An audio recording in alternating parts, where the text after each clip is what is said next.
Pag-usapan natin etong si dating Pangulong Duterte, pati si Pangulong Bongbong Marcos.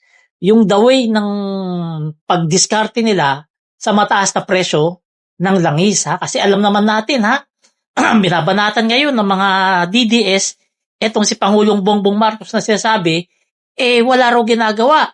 Pero ang totoo, hindi nila matanggap na sapaw na sapaw si Digong. Yan.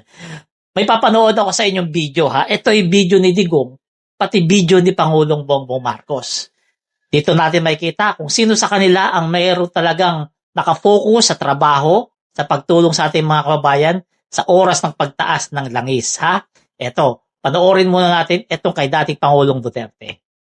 Baski sa anong sa protesta ninyo, yan talaga ang presyo ng langis. Walang magagawa ang mga kilos protesta upang pababain ang presyo ng mga produktong petrolyo. Sa kanyang Talk to the People kaninang umaga, sinabi ni Pangulong Rodrigo Duterte na hindi lang ang Pilipinas ang nakararanas ng hirap sa taas ng halaga nito, punsod ng pagsalakay ng Russia sa Ukraine. Huwag kayong mga driver, pati everyone, huwag kayong maghinakit na tumataas ang presyo. Lahat ng sa mundo tinatamaan ngayon. Ipinaliwanag din ng Pangulo na hindi naman tayo maaaring mag-imbak ng maraming supply dahil wala nang sapat na kakayahan ang Pilipinas para gawin ito. Kung mayroon man, mataas kasi agawan sa presyo. Hindi naman tayo mayaman, di murahan talaga tayo. Kung may supply man, ibigay doon sa makabayad. O yan. Kita nyo, Wala daw siyang magagawa. Talagang magtataas daw talaga yung langis, di ba? Di ba? Diyan pa lang makikita natin itong si dating Pangulong Duterte na pahina-hina.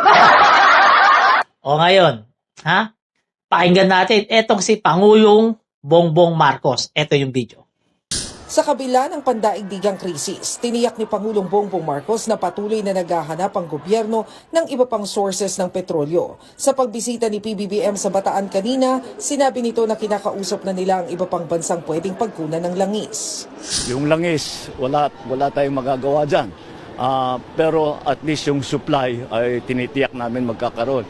So kahit na may stock tayo, patuloy ang maghanap ng Pilipinas dahil kumukuha talaga tayo sa Middle East. O yan, kita nyo, di ba? Ang lupit! Ang lupit ni Pangulong Bongbong Marcos. Talagang ibig sabihin lang yan, mayroon talaga siyang mga solusyon sa problema natin sa pagtaas ng langis. Hindi gaya ni dating Pangulong Duterte, sumuko ka agad. Di ba? O dyan pa lang, mapagkukumpara natin yung dalawang leader kung sino sa kanila ang maparaan at kung sino sa kanila ang pa-ongak-ongak. Diba? Makikita natin dyan sa dalawang leader natin na yan kung sino sa kanila yung may malasakit sa Pilipino at kung sino sa kanila yung pahina-hina. Hindi magsisinungaling yung video na yan. Baka sabihin nyo na naman, invento ko na naman yan. Baka sabihin nyo, gawa-gawa ko na naman yan. Baka sabihin nyo, paninira ko na naman yan. Wala po akong paninira dyan. At wala po akong invento lalo dyan. Dahil lahat po yan, lahat yan, pawang nangyari sa totoong buhay. At yan po ay mismong binalita pa. Masakit lang talaga. Diba? Kita natin si PBBM, kahit talagang may gera ngayon sa ibang bansa, naghahanap talaga ng paraan kung paano makakatulong sa ating mga kababayan sa mataas na presyo ng langis. Diba? Naghahanap siya ng ibang supplier. Naghahanap siya ng ibang mabibilihan. Naghahanap siya ng ibang paraan para hindi masyadong tumaas yung langis sa atin at magkaroon tayong supply. Samantalang si dating Pangulong Duterte, ayun, wala nang ginawa.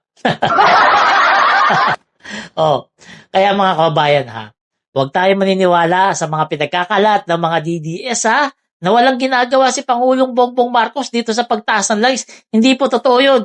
Although hindi naman natin kontrolado yung nangyayaring gera doon sa ibang bansa, sa Middle East.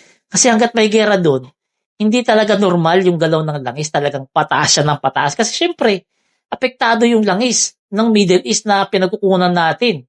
O kaya normal po yan. Kaya huwag tayo maniniwala sa mga sinasabi ng mga DDS na si PBBM daw ay walang silbi. Kasi ang totoong walang silbi, si dating Pangulong Duterte.